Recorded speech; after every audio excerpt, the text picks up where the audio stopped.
Espera mais 30 segundinhos e a gente começa.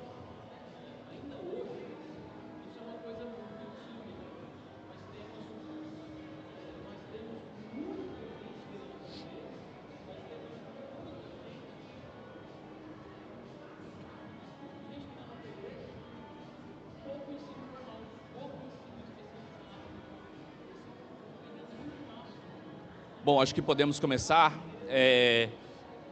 Bom, boa tarde a todos. Eu sou o professor Edson Mintzo, da Universidade de Brasília. Eu vou falar como a IA pode ampliar direitos e aprimorar serviços. Eu vou falar especificamente de um projeto chamado de Brasil Participativo aqui hoje. Como eu havia dito, meu nome é Edson Mintzo Hong, sou professor da Universidade de Brasília, Departamento de Engenharia Elétrica. Ao invés de eu dizer minha bio, eu vou dizer que você utiliza ou já utilizou algum produto que eu já ajudei a desenvolver. Então, eu já desenvolvi produtos de codificação de vídeo que estão em todos os processadores hoje, nos últimos 5 anos praticamente. E eu sou gerente da equipe de IA na plataforma Brasil Participativo no momento. Bom, o que é essa plataforma Brasil Participativo? Ele concentra e organiza todos os processos participativos do governo federal. Ele possibilita a participação em políticas públicas de toda a população brasileira. Quando eu digo políticas públicas, eu estou falando de processos participativos, eu estou falando de conferências, consultas públicas, conselhos e colegiados e planos também, que eu vou mostrar como exemplo daqui a pouco. Por exemplo, aqui tem um conjunto de planos, por exemplo, Plano Brasil Sem Fome, Plano Plurianual Participativo e coisas do tipo, que são fóruns de discussão para se discutir um determinado tema, por exemplo, Brasil Unido, no caso do Rio Grande do Sul, e coisas do tipo. Tem também as conferências, Conferências Nacional do Meio Ambiente, coisas assim do tipo. Além disso, tem uma lista enorme de conselhos, por exemplo, Conselho Nacional, etc., também outros tipos de participações digitais. A ideia é que a população ou as pessoas que estão envolvidas nesse processo enviem propostas, e essas propostas elas são analisadas, por exemplo, no PPA participativo, entregue ao Congresso Nacional, incluiu 76% das principais propostas e programas analisadas pelo governo federal. Então, essas propostas, elas são agregadas, juntadas, e depois é feito um relatório que é em seguida enviado para o Congresso. Bom, para vocês terem noção do tamanho da plataforma, essa plataforma ela tem algo em torno de 1.600.000 pessoas cadastradas nessa plataforma, com algo em torno de 24 milhões de acessos até o momento. Em termos de propostas, tem 26 mil propostas, mais de 1.600.000 votos. Então, é uma proposta, uma plataforma bastante utilizada até o momento e utilizada também em alguns lugares do mundo. A gente tem parcerias também com outras entidades que também fazem o que a gente chama de participação social. Bom, como é que a IA pode ajudar esse tipo de plataforma, ou essa plataforma está sendo desenvolvida? Uma delas, por exemplo, é a detecção de discurso de ódio. Uma outra, por exemplo, é a separação de tópicos em diferentes tópicos, em tópicos, digamos, de temáticas diferentes, ou de grupos diferentes, ou de assuntos diferentes, e também buscas e análises de informações específicas dentro de um conjunto de dados relativamente grande. Bom, o primeiro conceito que eu vou trazer para vocês é sobre Natural Language Processing. Elas são todas as técnicas e métodos que permitem máquinas de compreender, interpretar e gerar linguagem humana. Então, ele é qualquer sistema que tenha essa característica, ok? E eu vou falar um pouco depois de LLM, que é um caso específico de NLP. Eu vou tentar ser o menos técnico possível aqui, mas eu não tenho problemas de responder perguntas técnicas, se for o caso. No nosso caso, a gente utilizou um modelo chamado de BERT, que é Bidirectional Encoder Representation for Transformers. A ideia é basicamente o seguinte: ele pega um chunk, uma informação, e transforma isso em uma coisa, se isso é positivo ou negativo no caso de discurso de ódio. Então ele basicamente transforma uma linguagem, digamos, em, digamos, nesse caso só um símbolo binário, 0 e 1, se é ou não um discurso de ódio. Nesse caso, esse modelo é o que chama de supervisionado. Então, o que acontece na prática é que a gente teve de rotular manualmente grande parte dessas informações para se gerar um dado que possa ser tanto treinado quanto testado. Nesse caso, a gente fez uma predição sobre 3.000 propostas em cima do Brasil Participativo e a gente achou 97 propostas com ódio. Do lado direito, aqui eu mostro um conjunto de scores. Esse score digamos, uma probabilidade que o modelo encontra de ser ou não aquilo ali. Ele não reflete necessariamente a probabilidade, digamos, final ou uma certeza sobre o dado, mas a gente pode usar esse score para calibrar o nosso modelo. Nesse caso, quando eu digo calibrar, é que dependendo do limiar de score que eu considero, eu posso aceitar mais, digamos, falsos positivos ou mais falsos negativos. E a ideia nesse caso é tentar calibrar, e nesse caso a opção que nós tivemos é tentar zerar o falso negativo. Nesse caso, quando eu digo falso negativo, é que seria, por exemplo, o modelo predizer que não é, por exemplo, um discurso de ódio, e ele realmente for. E aí passar, digamos, algum discurso de ódio pela plataforma. E a ideia é que não seja isso. Isso tem um preço, evidentemente, e o preço é justamente o aumento de falsos positivos, que é justamente o seguinte: ele fica muito sensível, de forma que ele vai pegar coisas que não são discurso de ódio e dizer, olha, é um discurso de ódio. O que acontece hoje na plataforma é que a gente tem um outro processo de moderação, que é manual, que a gente basicamente filtra essas informações novamente, e a ideia é que a gente consiga também utilizar essa informação, digamos, que foi revalidada por um humano e retreinar o nosso modelo para melhorar ele mais ainda. Vou mostrar alguns exemplos aqui de discursos de ódio. Para vocês terem uma ideia, nem sempre você precisa ter uma palavra, digamos, ruim ou um palavrão para ter um discurso de ódio. Bom, eu não mexi nos textos, então assim, eu não cobri nada, então, enfim. Então aqui, ó, uma das propostas propõe que seja criada uma lei que todos os integrantes dessa organização criminosa, chamada PT, PCC, STF, sejam levados à força pelo bem do Brasil.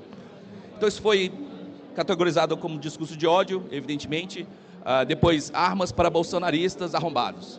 Por exemplo, isso foi considerado um discurso de ódio, mas teve casos que não foram considerados, preservação da área verde, na beira do córrego do Barbado e etc. Então, isso basicamente foi considerado um discurso de ódio e não era. Então, uma das possibilidades, ou uma das coisas que a gente observou nesse texto, é que tem muito erro de português, e pode ser que o modelo entenda que a pessoa está tentando, digamos, mascarar uma informação oculta ali, que não é o caso nessa proposta. Então, são nuances que a gente ainda precisa verificar no modelo para que ele tenha, digamos, mais robustez nesse sentido. Bom, um outro caso que eu vou mostrar é basicamente a classificação de tópicos com um outro modelo chamado de BERT, ou também com um modelo chamado de BERT. Esse tópico, nesse caso, esse grupo de tópicos que a gente fez foi utilizando, em grande parte, a própria estrutura do governo. Por exemplo, a gente tem o Ministério de Direitos Humanos e Cidadania. A gente criou uma categoria que seria o seguinte: a proposta ela tem que ser analisada por esse grupo e essa pasta. Ou então, educação, saúde, trabalho e emprego, meio ambiente, etc. Nesse caso, aqui desse lado esquerdo, esse número aqui mostra o rótulo, e esse aqui é a quantidade de propostas relativas a esse rótulo. Nesse caso, a gente também usou um modelo supervisionado. Isso quer dizer que esse modelo ele precisou de rótulos feitos, digamos, por humanos, para que pudéssemos para que pudéssemos treinar o modelo e também testar o modelo. Bom, alguns exemplos de predições que foram corretas e outras não. Nesse caso aqui, ó. Bom, educar não é transferir conhecimentos, assim diria Paulo Freire, portanto é necessário que haja educação transformadora por meio de reflexão crítica, etc, etc. E ele foi categorizado como cultura, e aí depois os principais tópicos foram educação, direitos humanos e cidadania. Se você for observar, uma proposta ela não é, digamos, pura no sentido de que ela é exclusivamente de educação, ou é exclusivamente de cultura. Às vezes ela envolve mais de uma coisa, e aí acaba que essas métricas que a gente utiliza, elas não são muito flexíveis, digamos, para embarcar todas essas possibilidades. E, por exemplo, algumas predições incorretas, que, por exemplo, aqui embaixo diz o seguinte, para criar um app que possa identificar o funcionário público através do QR Code, e aí a ideia é justamente que não haja falsificação e que a pessoa tenha habilitação, digamos, para exercer aquela atividade. Então ele foi classificado como educação, direitos humanos e também trabalho e emprego. Se você for considerar, por exemplo, os 3 tópicos mais relevantes que ele achou no BERT, desculpa, ele acertou. Assim, de certa forma ele acerta, mas talvez não com uma precisão tão grande assim, justamente porque as propostas elas têm uma tendência a não ser, digamos, específicas de uma área exclusivamente. Então acaba que fica um pouco difícil de classificá-las de maneira, digamos, única sempre. Bom, um outro modelo que nós utilizamos foi o BERTopic. O BERTopic é Transformer Based Topic Modeling. Ele foi feito especificamente para esse tipo de problema, digamos, de separação entre tópicos, e ele é um modelo que a gente chama de não supervisionado. Isso quer dizer o seguinte, que a gente não precisou de um humano lendo todas as propostas, dizendo, esse tópico a seguir é relativo a esse tema, esse é isso aqui, etc. A ideia nesse caso é o seguinte, ele aplica o Transformers, que é o mesmo utilizado no BERT, e depois ele usa esse CFTFD, ou CTFDF. Esse C é de classe, TFDF é Term Frequency Inverse Document Frequency. É basicamente o seguinte, ele quantifica quantas vezes esse termo aparece, né? E esse termo, se ele aparece muitas vezes em vários documentos, ele é inversamente proporcional ao número de vezes que aparece em vários documentos. Então, se for uma palavra muito comum, em todos os outros documentos, ele acaba sendo punido. Então, se ele for uma palavra, digamos, exclusiva, digamos, em documentos, ele acaba tendo um benefício. Então, ele usa basicamente esse tipo de estrutura para criar clusters de tópicos diferentes. Então, a ideia é que ele passa por um processo de embedding, que é basicamente transformação de uma estrutura sintática em números, e aí depois ele passa por uma redução de dimensionalidade e depois uma clusterização. Depois ele faz uma vetorização, passa o TF-IDF e depois tem um modelo de representação final. Por exemplo, nesse caso do Brasil Participativo, os tópicos principais, ou um dos tópicos principais foi educação, ensino, professores, escola e médio, que deve ser de ensino médio. Depois, no segundo tópico, é moradia, minha casa, então, imóveis, etc. E depois, animais, castração, gatos, cães, etc. Depois, esporte. Tem um tópico 4, por exemplo, de enfermagem, que é o piso salarial do pessoal de enfermagem. Então, tem outras coisas com relação à segurança, a impostos, à saúde e etc. Então, se você for ver, ele tem uma estrutura relativamente lógica para geração desses tópicos. E se nós quisermos também, nós conseguimos visualizar esses tópicos nesses mapas de distância. Esses mapas de distância, você pode projetar, por exemplo, o tópico 0, ele pode ser como ele se relaciona com os outros tópicos. E aí você consegue, eventualmente, calibrar para separar mais ou separar menos algumas informações ou alguns tópicos. Tem tópicos que se misturam, vocês podem ver, e a gente pode fazer agrupamentos grandes ou agrupamentos muito granulares também. Então, essa é uma coisa que a gente consegue fazer calibrando esse Cybertopic.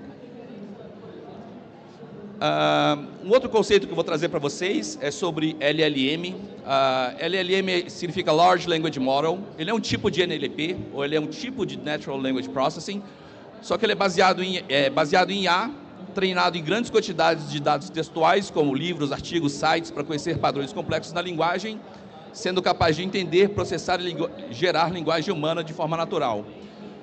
Evidentemente que existem outros tipos de LLM, que chamam de multimodais, que também interpretam texto, imagens, vídeos e etc. Mas eu estou falando especificamente de linguagem, porque é o que a gente está utilizando na nossa plataforma atualmente. Bom, um outro processo que nós fizemos aqui dentro dessa plataforma Brasil Participativo é fazer o que a gente chama de RAG, que é basicamente Retrieval Augmented Generation. A ideia é basicamente o seguinte, esse retrieval, ele faz basicamente uma busca na base de conhecimentos. Então, a ideia é, eu posso gerar um contexto específico para o modelo LLM, para ele dizer para mim o que tem dentro daquele contexto. Seria basicamente o seguinte, a melhor analogia que eu poderia fazer é, eu daria um conjunto de livros para ele e ele poderia me responder o que está nesses livros e onde está nesses livros, ok? Quando eu digo que é Retrieval Augmented, é porque ele busca na base de conhecimentos e adiciona isso ao conhecimento que ele já tem intrinsecamente no próprio LLM, e aí depois ele tem um processo que ele chama de Generation, que é basicamente pegar essas informações e gerar um texto coeso a partir do que ele buscou. Bom, para a implementação desse RAG, eu utilizei uma ferramenta chamada de RAGflow. Ele faz basicamente o seguinte, a gente tem um banco de dados de informação, ele separa ele em chunks, que são pedaços de informação, e aí depois ele gera o que chama de Vector Database. Ele gera esse Vector Database baseado em Transformers, ok? E aí depois ele passa por um processo, a LLM faz uma busca, que é esse Retrieval, e aí depois ele basicamente pega essa informação relevante, ok? A partir da busca do LLM, e aí depois ele gera um texto coeso utilizando o processo de generation. Bom, o que nós testamos aqui nessa plataforma foi, em princípio, o modelo Ollama 3, de 8 bilhões de parâmetros. E esse modelo ele roda localmente numa GPU, e aí a gente basicamente colocou como base de conhecimentos a informação que está contida no projeto Brasil Participativo. Ih, aqui está difícil de ler. Bom, aqui a pergunta é o seguinte, se existem propostas relativas para a melhoria do ensino superior. Aí diz o seguinte, bom, a resposta à sua pergunta não está na base de conhecimentos, então ele tem condições de dizer se está ou não, mas ele diz ainda o seguinte, que tem coisas meio que laterais que podem responder mais ou menos a sua pergunta, e aí ele lista, por exemplo, o aumento, por exemplo, de institutos federais, por exemplo, de educação e coisas do tipo. A segunda pergunta,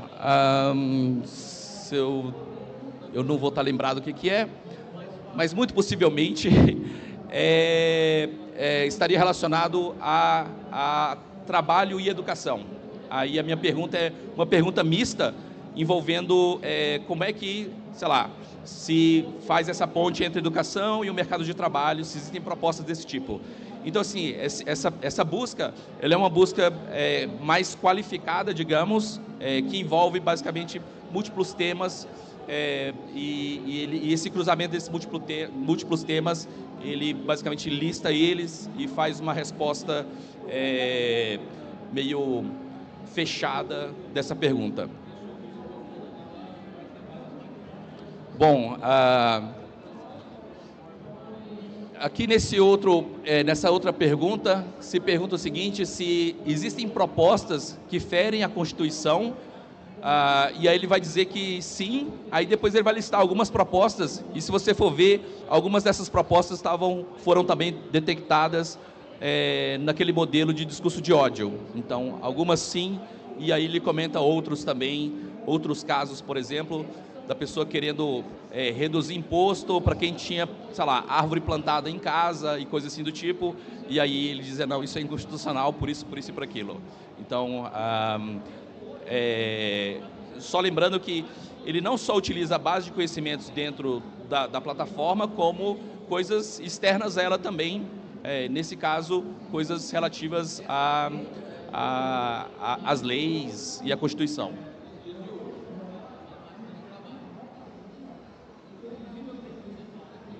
E aí depois, na última pergunta aqui, eu perguntei, bom, não dá para ver aqui, mas eu perguntei, quem será o próximo presidente do Brasil? E ele diz o seguinte, não está na minha base de conhecimentos, eu não vou responder.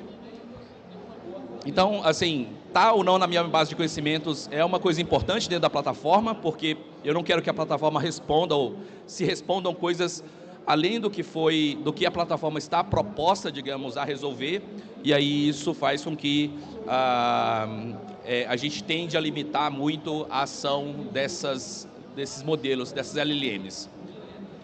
Bom, conclusão e próximos passos.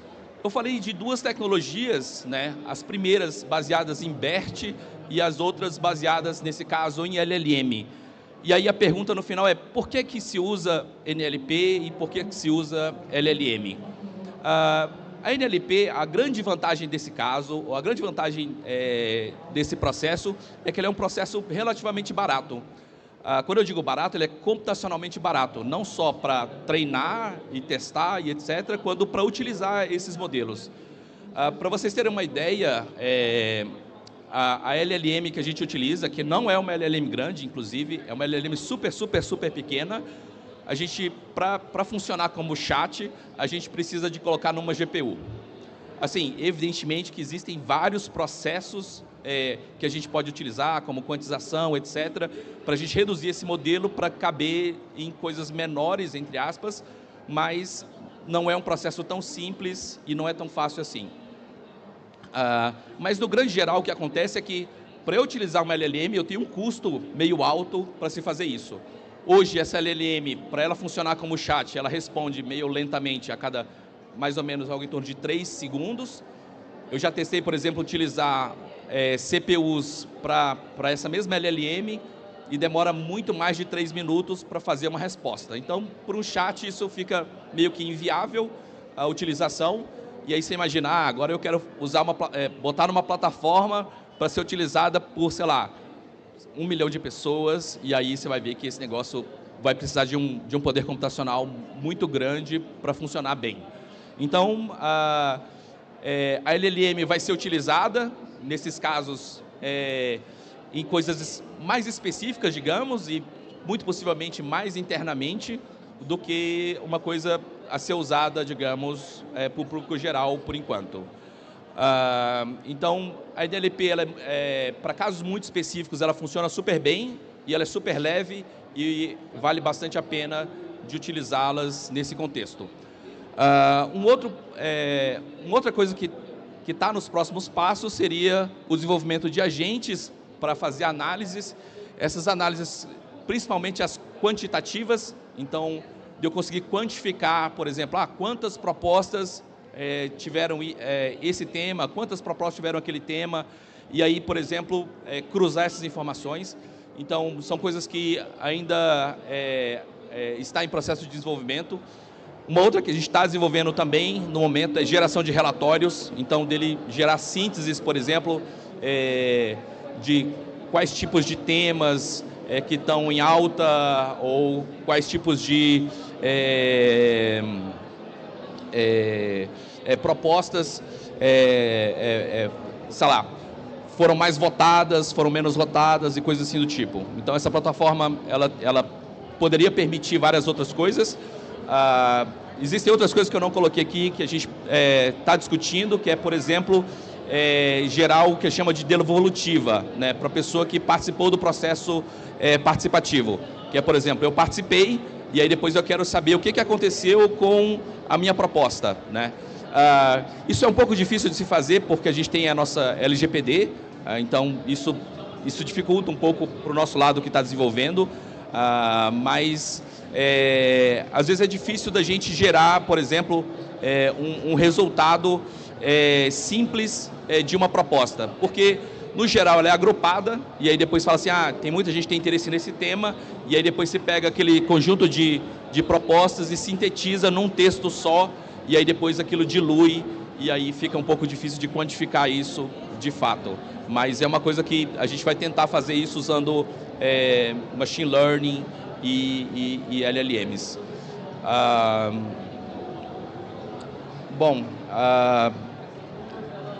Eu acho que com isso eu termino a minha apresentação. Muito obrigado. Esse aqui é o grupo que trabalha com a gente. Eu acho que tem, sei lá, hoje mais de 40 pessoas que trabalham nesse time. Ele é um time bem grande, bem complexo. Essa plataforma é gigantesca e bem complexa.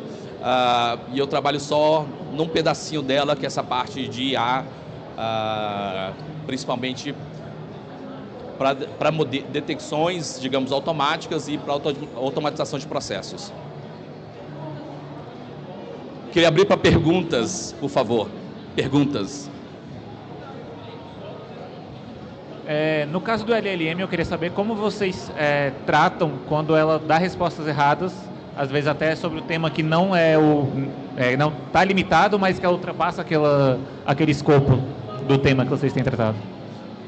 Então, hoje a gente não tem um processo automatizado de tratamento, mas o que a gente faz a gente basicamente fica testando o chatbot várias vezes e tal, etc., para ver como é que ele está se comportando. A gente não chegou a automatizar ainda os testes, que é uma das coisas que a gente vai fazer, que é para detectar esse tipo de alucinação ou alguma outra coisa. Dependendo do modelo, por exemplo, a gente está testando também um outro modelo chamado de Falcon, que é um modelo feito pelos Emirados Árabes Unidos. E ele tem um modelo muito bom para português, mas nesse caso ele prefere responder em inglês para mim sempre. Então, são coisas que a gente precisa trabalhar no prompt, precisa trabalhar na geração específica de contexto para que ele consiga realmente focar naquele contexto, sei lá, em português e tal, etc., para ele conseguir responder apropriadamente. Mas hoje o que a gente tenta fazer a gente gera um prompt que tenta levar ele para o contexto que a gente quer. Não sei se eu consegui responder. Valeu. Como cidadão, eu quero parabenizar. Eu usei e continuo usando a plataforma, né, desde o dia que me foi apresentado ela. Mas a minha dúvida é sobre agentes de IA e dar uma sugestão também para a plataforma com relação à Câmara, né? Porque muitas das sugestões podem virar projetos de lei, né? E isso é uma coisa que eu não percebi na plataforma usando como cidadão.